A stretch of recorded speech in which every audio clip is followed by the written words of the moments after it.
68th एक second session about matters. एक second sir एक मिनट हाँ, या लाइव हो गया start welcome to this 68th session of Art Matters, a series which the Raza Foundation runs in collaboration with the India International Center. After a gap of more than a year, we are back in the series, and this new series, in a manner of speaking, online,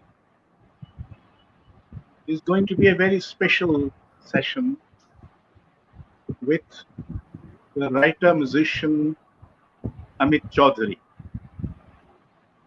His recent book, published by Penguin Random House, Finding the Raga, is an outstanding contribution to a lot many things.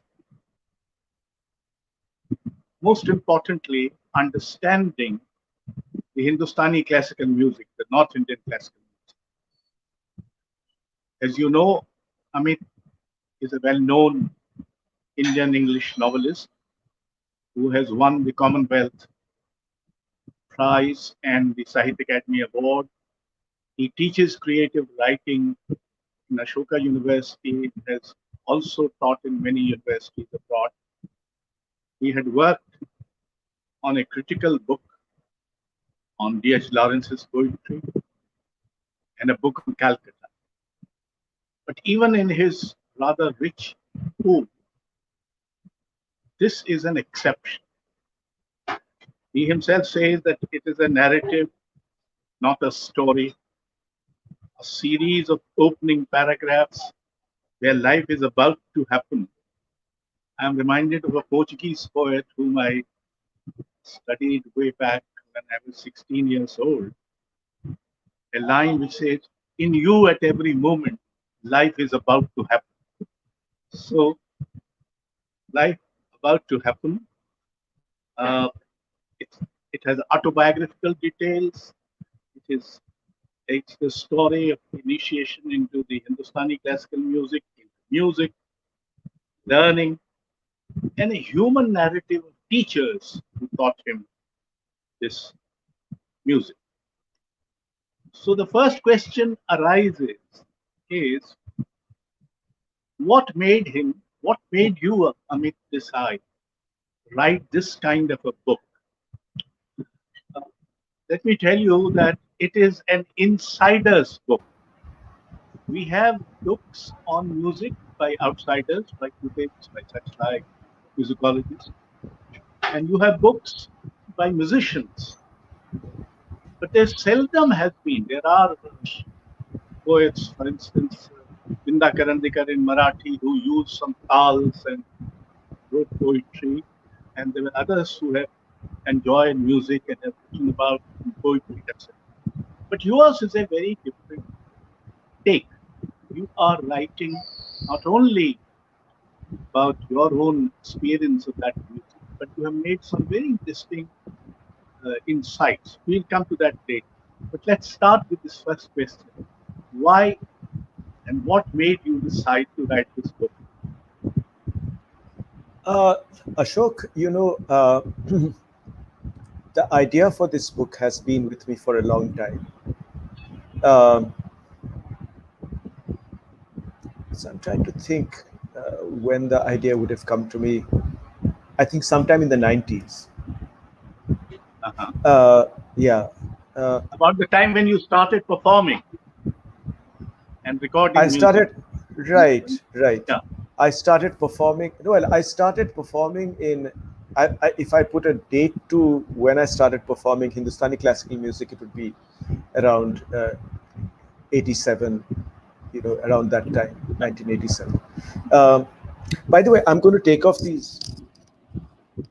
Yeah. No, can't hear you now. You have to unmute. Can you hear me now? Yeah. Now it's on. Good. And is there clarity? Can you hear me clearly? Yeah. Fine. Okay. Okay, good. I was finding the earphones a little restrictive. They were booming in my ears, but I'll wear them again if it compromises the sound. I was saying that I'm feeling much more free now. I was saying that although I began to perform I would say in around 87, 88. My earliest recordings are from 88. First studio recording is from 89. In the 90s, by the end of the 90s, I would have been thinking about this idea to do with about the rag, what makes it, in what way it kind of challenges our idea and understanding of music, and on what levels does that challenge occur. Firstly, for instance, I mean, the fact that the rags don't have a composer. So as a person growing up in modernity, however multiply located in different cultures you might be, there are certain things that one takes for granted as being sort of defining parameters. One of those defining parameters is the author, is the idea of a composer, and the composer then is added to sort of the list of names that creates a cultural lineage. So when you sort of speak about a cultural lineage, you talk about in the West and in particular European countries, we talk about the great composers of that country, for instance, in when you're discussing music. So I found this kind of context in which the composer wasn't a paramount figure. I found that fascinating in terms of what it was asking us to do then, when we thought about this music and the way we gave value to this music. So obviously we couldn't give value to it in the sense of saying that, well, here is this great composer, here is Bach, and then later on here was Beethoven, and this is what they did, and then this is what happened at the end of the 19th century. This is not the way we spoke about it, and yet there was radical change in the music. And the very fact that it didn't have a composer invited us to rethink our attachment to these parameters. So I had been thinking about that, Ashok. That was one of the things I was thinking about, and what it did to the way unconsciously we think about and value cultures. And I was of course also thinking about the rag and khayal, and the way the rag relates to the world. Again, I would say that in the way one grows up in a post-enlightenment world, with the ideas of art, writing, we generally think of these as being in some form related to the world and maybe representing the world in some way. We expected a painting to represent the world. We expect a novel or a story to maybe document something about the society that it's describing, or portray characters that belong to that society. There is a relationship of representation. I was fascinated by the fact that the rag is not representational of like Basant. Rag Basant is not representational of springtime, of Basant, in the way that a kind of movement in Beethoven's Sixth Symphony, the Pastoral, is representational in the way that the notes become upbeat, that major scale notes are introduced, are representational of the spring, in comparison, let us say, to the sections in the Pastoral Symphony that represent the storm, where you have minor scales, you have flat notes, the mood changes. One cannot say this about Basant. Basant is certainly an upbeat rag, but it's not representational of Basant in that sense. Basant also has many flat notes. It has a flat re, komal dha, uh, just as let us say Purvi does, or Puriya Dhanashri does. So Puriya Dhanashri usually is a Shri, again a rag which has the same, more or less the same pattern of notes, or not the same pattern but the same notes, but lend themselves to different kinds of expositions. I was fascinated by the fact that a rag with almost the same notes, say Basant and Shri, the only note that is different is the added madhyam, that is not Tivra madhyam which is there, but the Shuddha madhyam, the natural fourth, the added madhyam, natural fourth or Shuddha madhyam in Basant. That this rag Basant, which is otherwise identical with Shri, could be so different, and that one sings Shri in the dusk, in the evening, at the end of daylight, and arrives at a particular kind of meditativeness in one's approach, with the same kind of notes sung in a slightly different way, different approach. One arrives at a rag of the springtime, invoking the spring, and yet there is nothing intrinsic about these rags that is representing one form of reality or the other, whether that is spring or twilight. You see what I'm saying? The notes are almost the same. Yeah. With the Beethoven symphony, that the notes are very different between the storm and the springtime sections. The notes are very different. Here, the notes are almost exactly the same, and yet they are representing, not representing, they're related to two different realities. So I was fascinated by the fact that these rags could be non-representational and yet be so situated in the world. This I carried with me for a long time, that art does not have to be representational in order to have a relationship, a deep relationship to the world.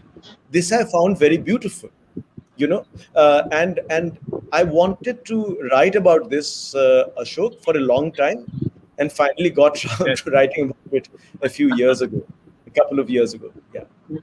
Well, I mean, one of the major points that you are making is the same that as you said now in the book, is that the representation, which has become a very popular notion about arts in general.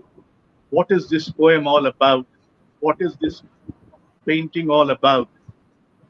Somehow, you cannot ask a similar question of aboutness about music. I mean, you can't say Malcolm's is about what? So, at one level, you can say music is about music. It is not about anything else. That is one way of looking at it. The other is what Kumar Gandharv used to say, that rag has no fixed meaning at all. Rag to nanga hai, kapde to hum pehna. He used to say, it is where it is we who invest meaning or emotion or whatever you want, and therefore there are several interpretations of the same rag. He used to quote the example of Darbari, that Darbari is associated with late night and very somber and serious mood, but he had compositions that were tilting and had those somber mood and all that. So this notion that the rendition itself creates the meaning, rather than evoking the inherent meaning within the rag. So the rag has no fixed meaning, which is of course gone out by what you said just now. But you have also talked about this illegitimacy and authority of classical music. You have said that the classic occupies a strange place in any culture, hovering between authority and illegitimacy, receiving both reverence and indifference. In India, the reasons for its questionable status have a complex history. One of the things that you have pointed out, both the middle classes uh, thinking that it is too much dominated by Muslims. So there was this very simplistic notion. But what are the other reasons for it? What are these other factors which made the history so complex, as you say? Um, there are so many factors over here, Yeah, Ashok. yeah, yeah. Let me just spend a little bit of time on one of them, which has to do Yeah, with the fact that I come from a Bengali family.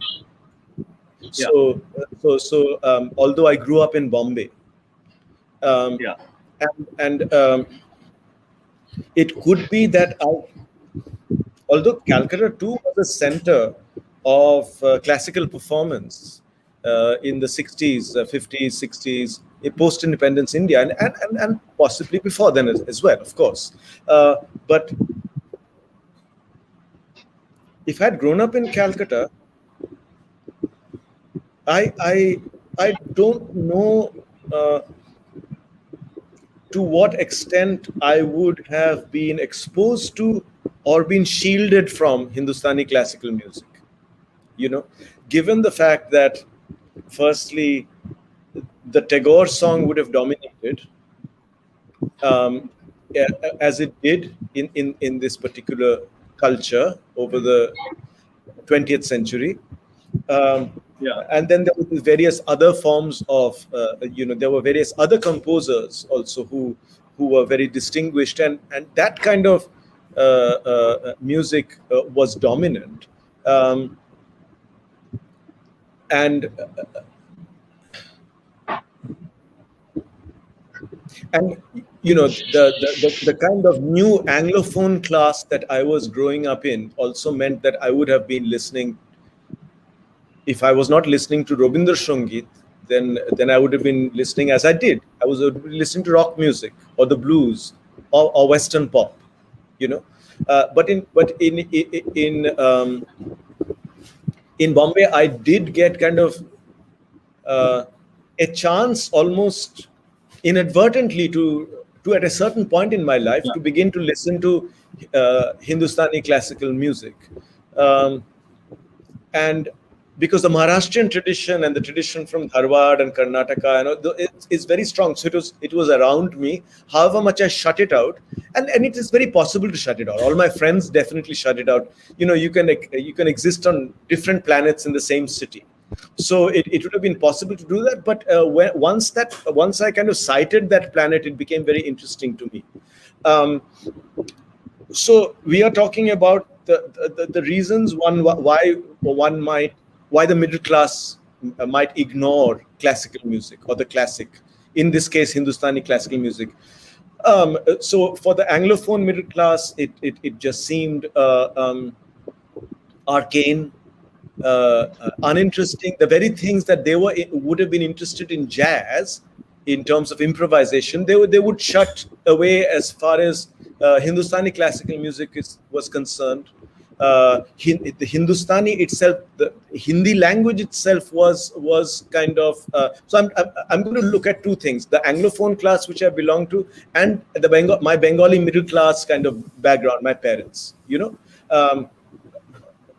So just to stay with my school, that Anglophone upbringing, I would say that the Hindi language was kept at arm's length. We studied Hindi in school, but it was kept at arm's length. Um, Partly there was a reason for it. It seemed that the Hindi language was couched in either a kind of a quasi nationalistic tone, that is a kind of high tone of the authenticity to do with the nation, which we might have felt was kind of insidiously instructing us in some way. So that would be one reason to shut it out. Also, the Sanskritic tone in some of the stories we were being taught in school, we would have immediately looked the other way. Lack of curiosity. Now, as I said, those of us who might have been interested in music would have gone to the instrumentalists, like the sitar players like Ravi Shankar, and then through Ravi Shankar to Ali Akbar Khan, and through Ali Akbar Khan to other people, Hari Prasad Chaurasia, etc. Mainly, initially through the interest that Western musicians had in Ravi Shankar, the Beatles, but others as well. Yeah. So that might have been a point of entry for us to become interested in that music. But the interest was superficial, Ashok. Or it has to be superficial because this is a music which requires a lot of investment for us to be able to properly enjoy it. But those are the reasons why the Anglophone class would have kept it at arm's length. The Bengali middle class, I think, was deeply influenced as it came into being with its own particular culture from the middle of the 19th century, was deeply influenced by reforms brought about by Brahmoism, And one of the things that Brahmoism did was turn to a kind of more philosophical idea of the creator, and it seemed to kind of reject ritual, the gods and goddesses. If it did that, along with that, it also rejected the devotional part of Hinduism too. So even if Tagore was interested, let us say, in Kabir, and interested in the Bhakti movement, very interested in the Bhakti movement, but he was interested in Kabir, interested in the Bauls, but in his poems or songs, you will never find Radha or Krishna. I may be wrong, but it's almost impossible to find Radha or Krishna mentioned in the songs, in Tagore songs. So I would notice that for my uncle, so if I began to sing a Thumri about Murli Wale Shyam or whatever, there would be a slight sense of discomfiture, to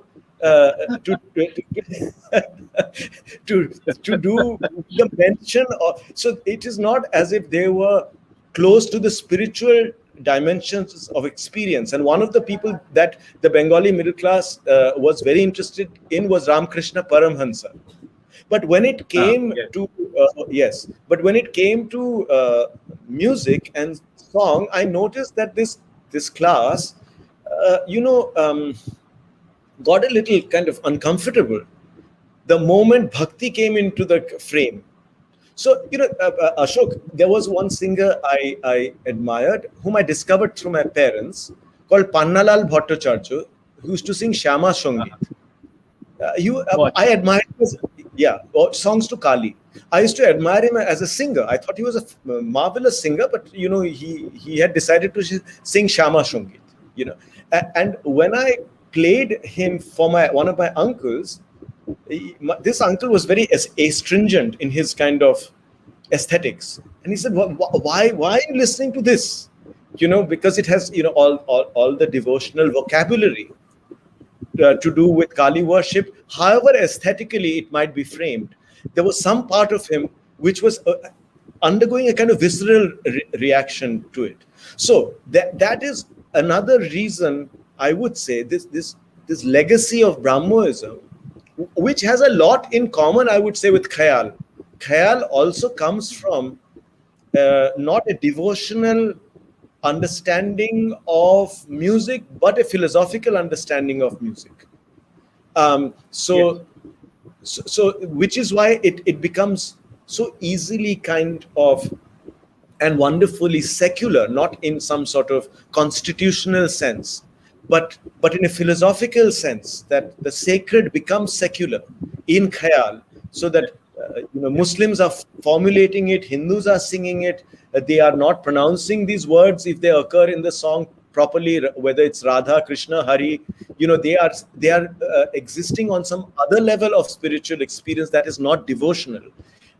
In spite of the commonalities that these philosophical underpinnings had in Khayal with, let us say, Brahmoism and its legacy in Bengal, I think um, that there was a rejection, a misunderstanding that Khayal is some expression of Hinduism or expression of a devotional kind of sensibility or lineage. There was a misunderstanding to do with that. So they would not listen to it. They would quail. They would shy away from it. One last thing I want to say in answer to this question is that, because I'm speaking about my family now, this is something I haven't written about in the book, but I would like to write about at some other point. I had two sides to my family, obviously. So I had my mother's family and my father's family, but my father was an only child. Both of them were displaced by partition. Both of them grew up in Sylhet. And my father was my mother's older brother's best friend. This older brother I mentioned a little while ago when he said, "Why do you listen to Shama Shungit?" This is the same person. So now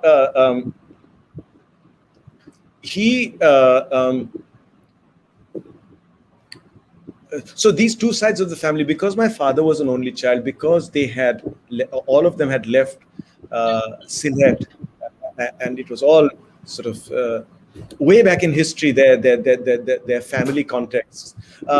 I would say that because my mother's family lived in Calcutta, I had a greater connection with my mother's family. And my mother's family was deeply, I think, Brahmo influenced. But my father's family was Vaishnav. And this I didn't know. I only began to meet members of my father's family when I was 18 or 19 years old. And they listened to classical music and ragas much more than my mother's family did. My mother's family were kind of more invested in the secular world of Rabindra Sangeet. But my father's family was more devotional, but also listened to Thumris, sang these songs, listened to ragas.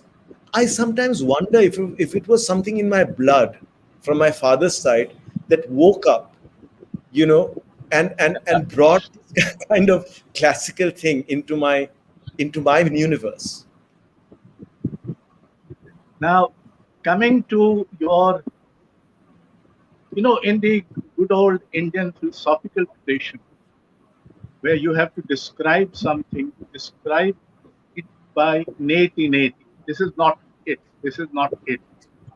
You have also said that it is raga is not this. Raga is this. Is not this. Is not this. Now, how do you, if you have to sum up your finding of the raga, and of course, the whole book is about finding it and seeking it and getting at it. You say a rag is a rag. In the whole Gertrude thing, a rose is a rose, is a rose. But then you go on to say that it is not a composition, not a melody, not a scale, not a sum total of its notes, not a self-enclosed composition, all this. And then you go on to quote Bharat saying that music is really a form of listening to the word, which I think is a beautiful idea and also relates very well to the Hindustani classical music that we're talking about. So how would you put together your understanding of the raga in these, because at the other level we'll come to it. You have made a very significant remark quoting T.S. Eliot, Thomas Mann, Roland Bach, Flaubert, etc., that Khayal is very modernist, and in its in its pull towards the non-representational, it is very modernist, and which is something which I have never heard anybody else saying uh, about, because nobody has access to the modernist mode in such depth as you have, because you are a writer, you live in the modern world, you understand Western classical music, you understand the Western canon of literature and aesthetics, etc. And all that has been brought together very beautifully and very Thank you. revealingly, illuminatingly Thank you. into discovering the modernist elements in Rag. But let's hear you talk about Rag. How what do you find it? It's a large question, I know, but still. I mean, when I was to think about what a rag is, I mean, when I was to try and classify it, and these are questions you ask yourself because somebody else might ask them of you. Because after all, it's not that I had long conversations about the rag with friends in Oxford or people who weren't Indian, but even we as Indians make lots of assumptions when we talk about our music and about the rag. But we never clearly state what it is, Ashok. I mean, very rarely do we state what it is, and also rarely do we say that this is not that. We are just satisfied to say that it is something that comes from India, and it's an ancient kind of thing that comes from India. I think we don't go beyond that. So one had to discover what it is, when I asked myself, is it a mode? Is it a scale? Because I was playing the guitar, I was singing Western music, I was composing my own songs, I was listening to a little bit of Western classical music. I mean, it's not that I had any expertise or great knowledge in European classical music. I was listening to it. So I would ask myself, and what is this? Is it a scale? Is it not? Is it a mode? I mean, there is the raga, and there is then what happens to the raga when it is explored in a khayal, which is or Drupad, but especially khayal, where something extraordinary happens to the rag, and then we find out we discover the minute ways in which the rag progresses. Basically, it is a progression from sa to the upper sa, and then down again. It progresses, but then of course it also comes back. It doesn't progress like a scale. When you sing rag yaman, you reach pa, and then you come back to re before you go up again. You come back pa, re, sa, and then you start again, and then you go up to ni, and then you come down. So there are some rags in which touch certain notes in the ascent, certain notes in the descent, but you don't touch them, otherwise.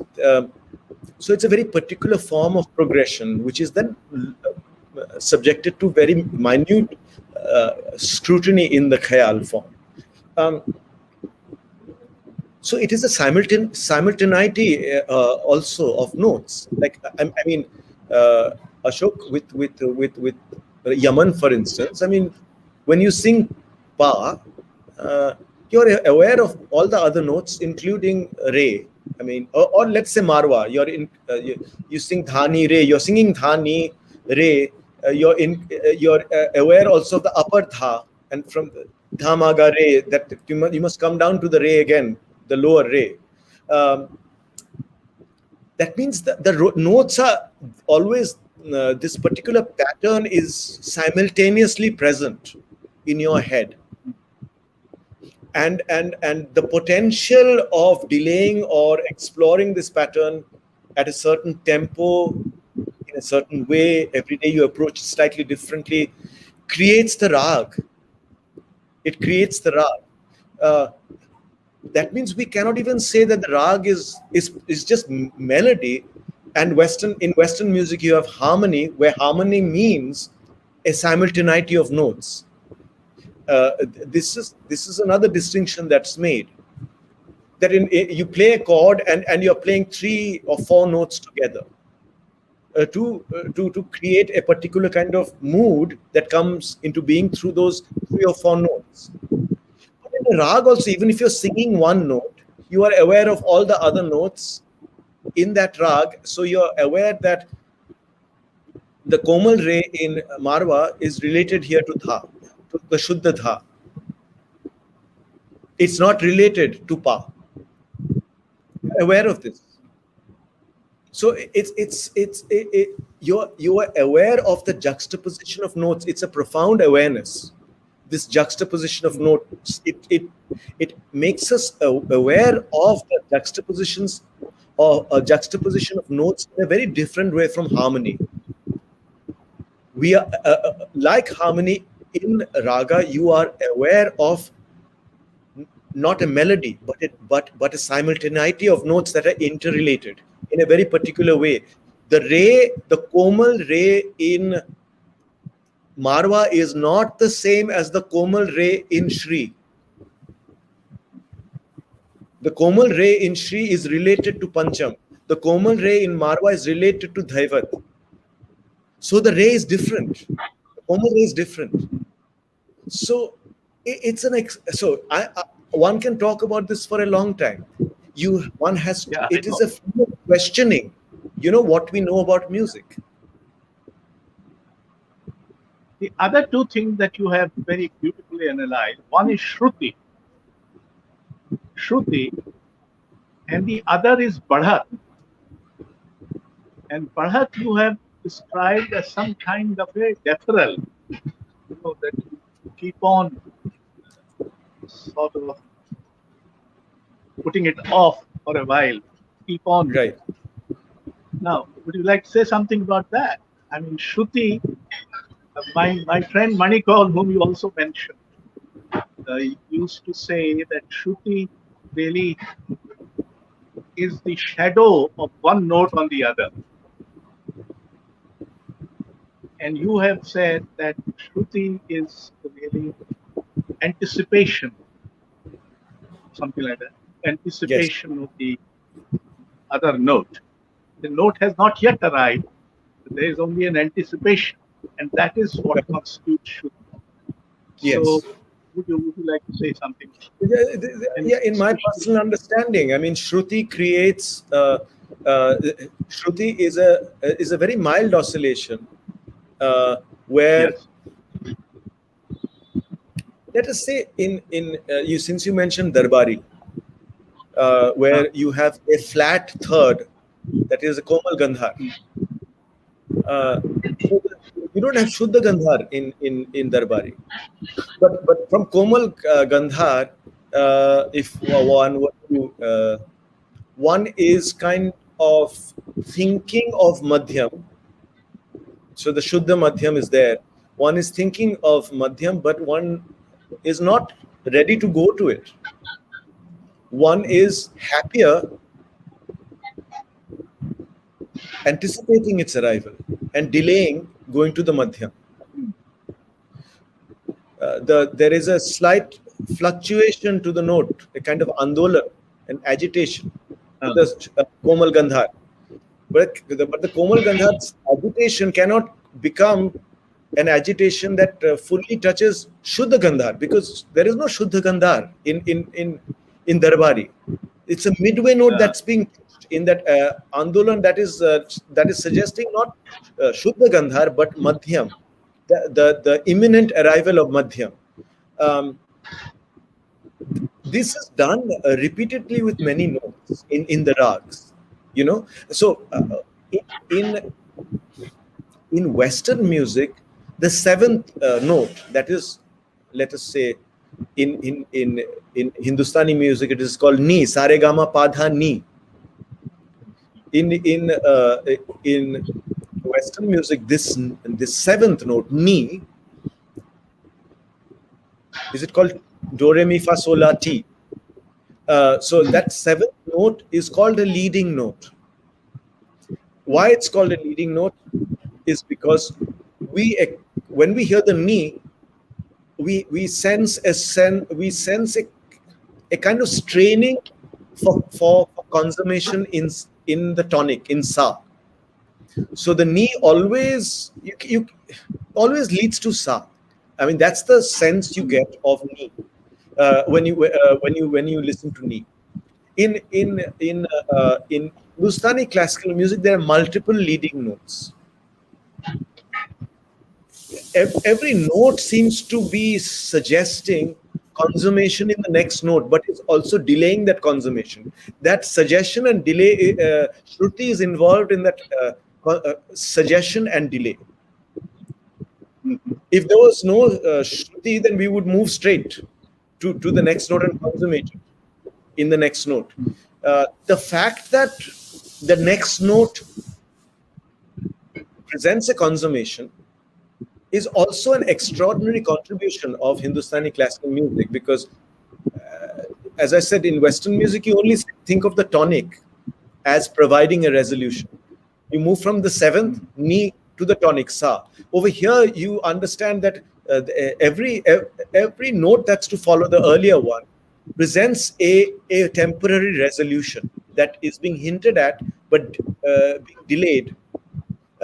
This is also an instance of extraordinary imaginative play, which one would not have access to if one only thought about music from the understanding of music that Western music gives us, or any form outside of the raga gives us. It's the raga which kind of makes us aware that this kind of play of hinting, suggestion, and resolution is possible not only at the end of the scale, but at every point in the melody. So that is in reply to Shruti. You had asked me about something else, but now Badhat. Badhat. It's the same. Badhat. Same. Yeah. It's the same thing. It's the same. Yeah. It's the same. Yeah. Let us say that in Puriya Dhanashri, the singer is moving from the sa moving upwards. I mean, of course, so if the first three notes are sa re ga, with where the re, the second note is flat, komal re. However, in Puriya Dhanashri, you do not sing it as sa re ga. It's not a simple linear progression. You usually sing it as ni re ga. You touch the lower knee. Ni re ga. The badhat might happen in the sense that so you're avoiding the sa, Ashok. As you perform this badhat, the sa is very much there in Puriya Dhanashri. It's not as if it is deliberately marginalized as it is often in Marwa. It is very much there. But in this little bit of badhat, you are avoiding it. You are going ni re ga. Maybe you are going. Maybe you're going ni ga, re ga, ni re, ni ga. Now, that means there are many ways of approaching even 2 or 3 notes and avoiding notes even in a very small context.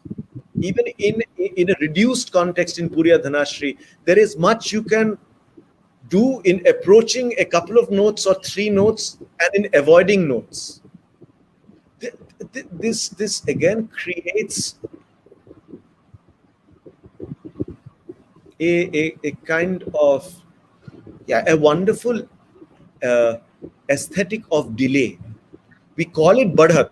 Badhat means progress. Progress is, according to the Enlightenment, central to the human being and the human being's vision of the world. But poetry even in Enlightenment cultures, is anti-Enlightenment because it believes in delaying progress in that sense. So that is why this is so modernistic. It's almost like an anti-Enlightenment form where progress is being delayed. Progress is not being handed on a platter. Bharat is not being handed on a platter. Yeah, yeah. But then you also mentioned that this is a non-tragic universe from the point of view of the Hindustani classical music. The universe is has no tragedy, and you want to say that in a miniature painting, there will be more of life, more of cosmos happening than in a large Renaissance painting. And this is part of your argument that you're saying that just as the modern was trying to liberate itself from the representational, this is already happening in the Khayal. And thereby, Khayal is a modernist uh, way of looking at the world and creating music over life. Would you like to say something? Why do you think, and you have quoted, of course, as I said earlier, Flaubert and Roland Barthes and others, uh, why do you think that Khayal should be seen, apart from its nothing to do with the representational? Are there any other elements which you have mentioned, but maybe you'd like to say something about Um,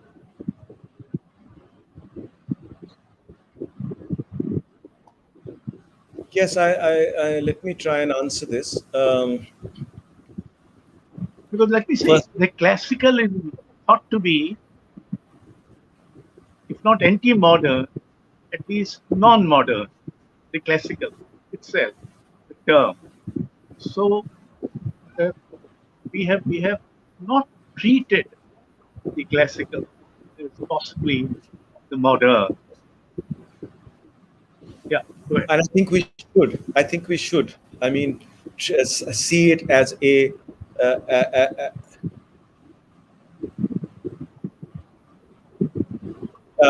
I think we should see it as a kind of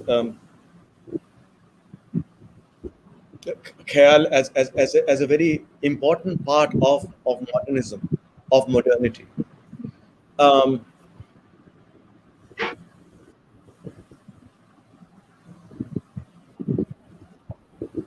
what I mean, as far as modernism is concerned, what do we understand by modernism? I mean, again, I mean, these are such complex questions. Uh, Yes, yes. and yet let me try and give a couple of examples. Um, you mentioned Roland Barthes, okay? Uh, uh, so Barthes, I think, in his book Writing Degree Zero, discusses the emergence of poetry as a particular kind of language. Um, he's saying this happens with modernism, that poetry becomes language of a particular kind. Before that, poetry has certain markers.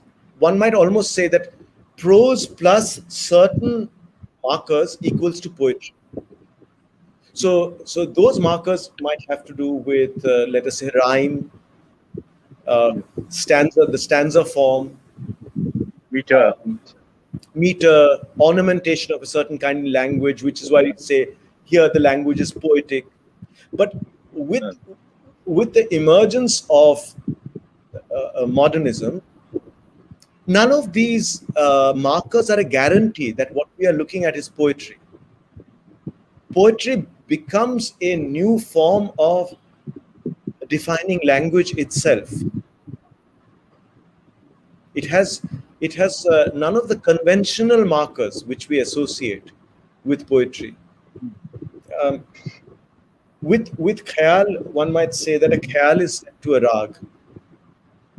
One has heard these rags in songs as well. You know, Yeah. uh,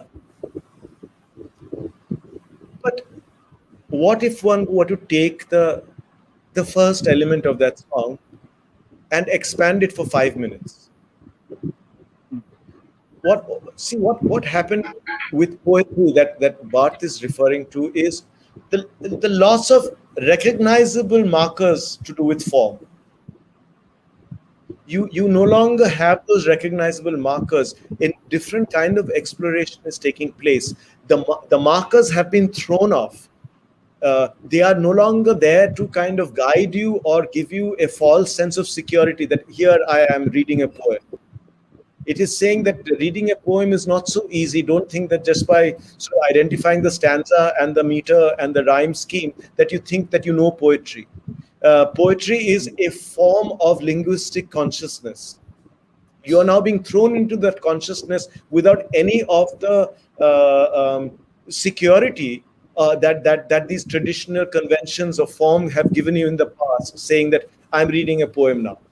Which is why the first people who read modern poetry say, is this poetry? This is not poetry.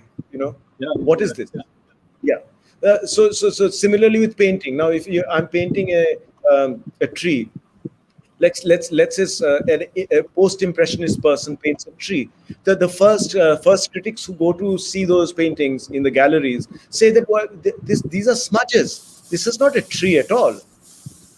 These human beings look like tongues. I mean, that was one of the earliest kind of responses. These smudges look like tongues on the canvas. How can this person say that this is a crowd?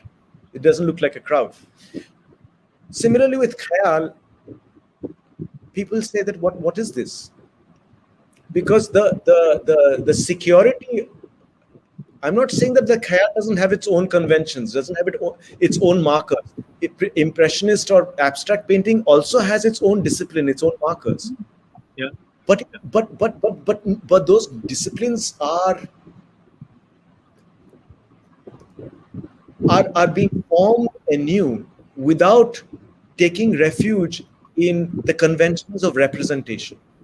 No refuge is being taken in those conventions. It's being unfettered from those conventions. Those conventions are seeming dead and stifling. Rather than paint a tree as a tree, color is dominating, or lack of color. A kind of unshacklement is taking place. Similarly, I would say with the khayal, the song no longer remains recognizable. Yes, the rag, of course, is recognizable, but we have to now understand what its new recognizability is when it is slowed down so much. Where from sa to ga, you are taking 10 minutes. You're taking 10 minutes to go from sa to ga. In a song, you take 1 second to go from sa to ga in finishing the form of the rag within that song. You can sing the entire song, the sthai and antra, in 2 minutes. In the khayal, you're singing it over half an hour, sometimes more. You are unshackling yourself from the safety of recognizability which the idea of the song gives you. It is the song which gives you this idea, a basic simple idea of form. You're taking it out of that basic simple idea of the song and expanding it so that the listener becomes aware of this language and its minute kind of excitements in a new form of awareness, it's a new form of awareness once this thing is taken out of that little form, which is the song, and subjected to a completely different form of imaginative treatment. The awareness then becomes different. These things begin to happen in the 30s. Abdul Wahid Khan, Amir Khan. In other ways, there are precursors before, probably, but these intellectual kind of changes begin to happen. A great risk is being taken by investing so much in this exploration where one is letting go of uh, the conventional boundaries by which one is familiar with things. So it's an extraordinary imaginative and intellectual development. Um, I believe that Western modernism in the West and in India and other places, I'm sure, emerges from this cross-cultural sort of convergence between a Renaissance West, a neoclassical West, which is very representational and which is tired of the representational, suddenly coming into contact with non-representational cultures. It is through that contact in the 18th and 19th century that gradually this kind of unshacklement takes place. It doesn't happen because Western people suddenly think, let me experiment, let me do something new. No, they are being exposed to vibrant non-representational forms. They're suddenly realizing that to represent is to kind of uh, be be tied down to this convention of mastering something, you know uh, of being too familiar with a particular reality, of mastering it, of reproducing it. They suddenly, as in a Renaissance painting, you you paint a landscape with perspective uh, and with mastery, almost in order to own it. There's almost a sense of ownership on that scene. Uh, with the post-impressionists, they let go of that sense of ownership. They allow the mastery to go, as it were, and a different kind of mastery takes its place. I don't think that this would have happened with post-impressionism had they not become aware of these various non-representational traditions which they were then coming into contact with. You have said remarkable creative. I realize that remarkable creative periods don't necessarily belong to the remote past. And you have described your teachers in great detail, their life.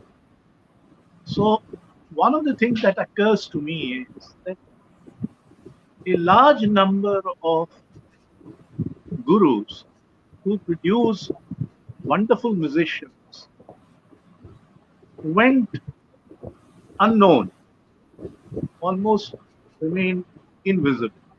Very few people knew about them. They were mentioned in the, we had learned from so and so, but they were never visible. They were not performers on the concert platform, uh, like your two teachers, Govind and Ajay.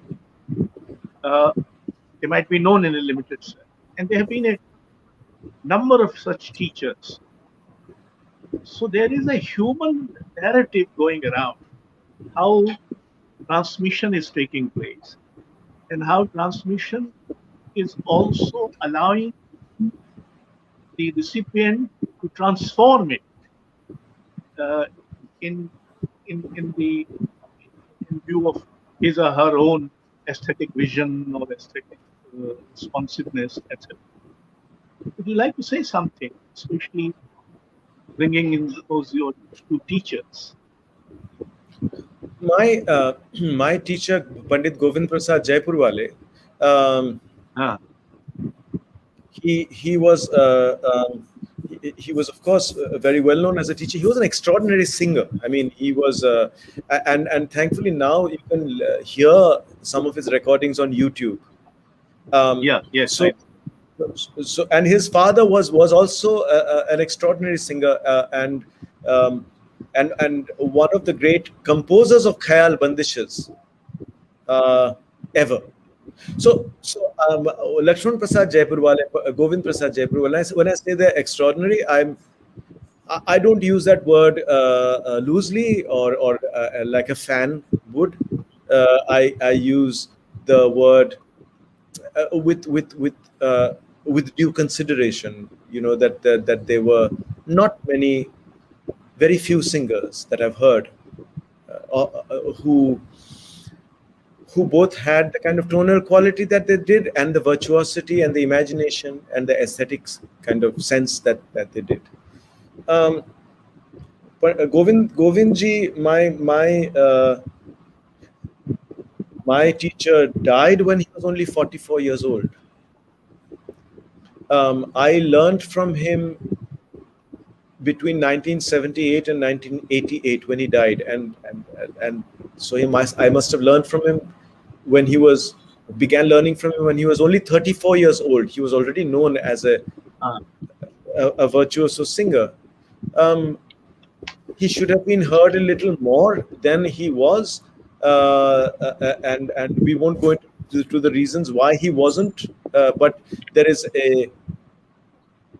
there is every possibility that he was going to be widely heard had he not died an untimely death.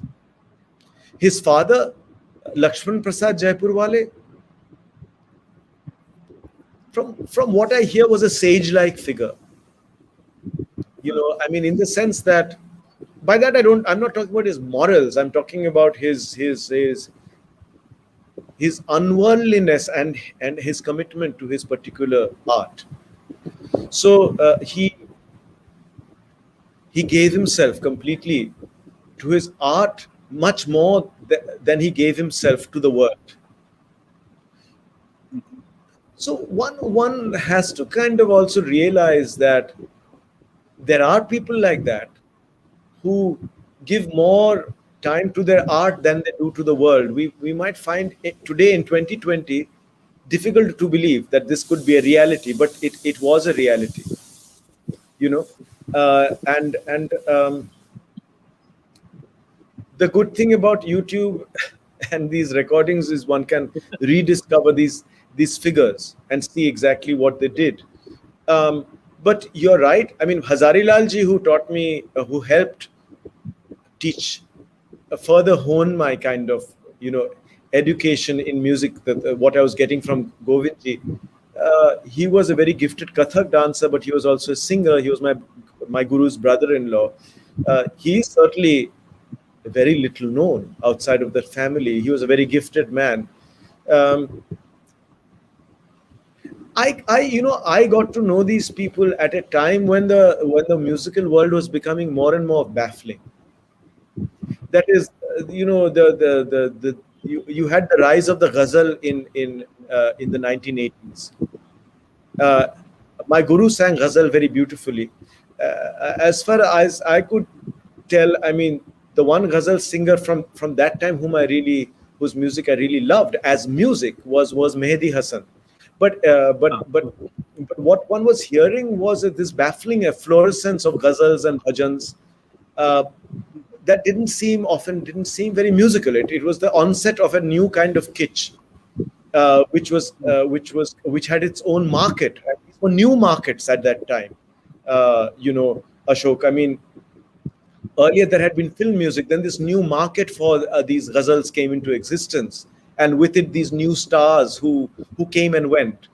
So it was a baffling time, and it has continued to be baffling in the sense that I have mentioned maybe that creative periods need not belong to the remote past, but for creative periods to exist, we don't only need to have great artists, we also need to have extraordinary audiences, extraordinary listeners with openness, with courage. Listeners also need to have the kind of courage and truthfulness to themselves that singers and performers have. In the end, you have to decide what you listen to. It might seem like you're part of a crowd when you're in an audience, and you might get carried away and move with the audience. But in the end, audiences are created of individual listeners who have a faith in what they listen to, and listen to what is best. My guru used to tell me, listen to the good singers. Don't listen to everybody. Let that be part of your education. I'm not saying these things in a moral sense, but it is very important that we have this generosity and honesty and courage as listeners too. Only then can those extraordinary creative periods come into existence. The extraordinary creative periods will not come into existence only with extraordinary creative artists. There has to be a milieu to which all of us Yes. contribute as individuals Yes. with the same kind of courage and openness. That is not happening now. It's not the case today. Um, One last point. You have talked about khayal as being the process rather than the end product, Hmm. and that this process itself is more important in terms of music creating rather than the end product. And we have been all too often used to looking for the end product rather than the process. Whereas in khayal music, as you have said, uh, the process itself is really the product in a certain sense. Uh, because it is being created before you, step by step, as it were, and you are witnessing the process. The end product really does not matter so much. And you have said in a provocative statement that this is a non-humanistic uh, world in which the process is important and not the end product. Would you like to include our conversation with some remarks on that? And then we can take some questions if there are any. Have you received any? Um, I don't know. Sanjeev would probably know if there are any Ashok. questions. But Okay. Okay. yeah, let Go ahead. me quickly try and answer your question. Uh, um, the word improvisation comes up with Hindustani classical music. Even if one were to say that there is no such word in Indian music that exactly means improvisation, because the music is expected to be improvisational, so one does not have a separate word for it. There is, of course, Shringar, Alankar, various words which one could employ. Upaj also. Yeah, Yeah. and Bharat also. Upaj. I mean, all these words can be used to speak about improvisation. But let me touch upon improvisation in two senses. One is Yeah. this sense we've been talking about: adornment, imagination, Bharat, how one might uh, reimagine something every time one does it. That is like let sing Todi. You sing Gujari Todi. Each time you are reimagining it. Each time you're picking up the Yeah. form and coming to it not as it already is, but as something to be reimagined. Right? That's what you're doing. So in that Yes. sense, there is the form is improvised or improvisational. The other sense that the word improvisational has in or improvised has in English is something that is makeshift. It's not a Yeah. permanent structure. you know it was a quickly improvised thing Yeah. that they erected over there. The uh, that, that that that that building was an improvised structure. It was meant to be there for 2 days.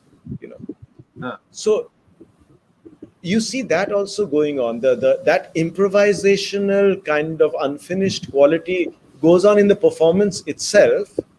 So I've spoken about the fact that a singer might begin to clear their throat, of course tune the tanpura midway through the concert, tell the tabla player to tune the tabla. More interestingly, which I have not mentioned in the book, you're singing at a certain tempo, then you tell the tabla player reduce the tempo. In Okay. music you generally don't tell people to reduce the tempo. You can tell them to accelerate or Yeah. stay at the right tempo. But in Hindustani classical, even reducing the tempo is allowed, because reducing the tempo means you're giving the person more time to expand. So I myself have told, people, and I know people do this, that if, firstly, the tabla player is playing with you maybe for the first time. So you have done both of you have done lots of riyas. He in playing Vilambit Ektal, um, uh, uh, you the singer in singing Raga Purya Dhanashri, but you've never played together. So he begins to play Vilambit Ektal with you, but he's playing at a faster tempo than you want him to. So you say, yeah, you give him the bowl, you tell him to reduce it. But this can also happen midway through the performance. All these are signs of the improvisational in the other sense, that let us not have a fixed structure, let us not have the stamp of finality on anything. Let these structures be loose, let them be Unstable. vulnerable to a certain extent. Let them let them be available for us to use in different ways. This is the other meaning of improvisation and of process. So it again, I think this is the only tradition in which the intellect has allowed norms to be put to one side in order for this sense of time and creativity, imagination to come into being and establish itself. Um, we are watching a performance unfold. We are also watching the world unfold, Ashok, in the same time. In Hindustani classical music, the world is also unfolding. It's not only the rag. And in the rag, with Hindustani classical music, that unfolding of the world is allowed to be a part of your experience of that time of performance. The time of performance is not a time of focus in which you deny the unfolding of the world. In a concert performance, you pretend as if the world is on hold. In a concert performance in Western music, you pretend as if the world is on hold, and you're only focused on, let us say, that particular sonata being played. Yeah. You are now cancelling out the fact that the world is also changing, Around. unfolding. Yeah. But in Khayal, that is not the case. That is why I say it has a very deep relationship with the world, not a representational relationship. But the fact that it is of the world, it's not about the world, but it is of the world. Basant is of the spring, it's not about spring. Shri is of twilight, not about twilight. Means that we are watching Shri unfold, but we are also watching time unfold. We are watching the world unfold. We are participating in that. That's beautifully said. Time unfolding, world unfolding, and music unfolding. Now, Sanjeev, do we have any questions? Sanjeev? No, sir. Questions है कोई? नहीं, अभी नहीं है.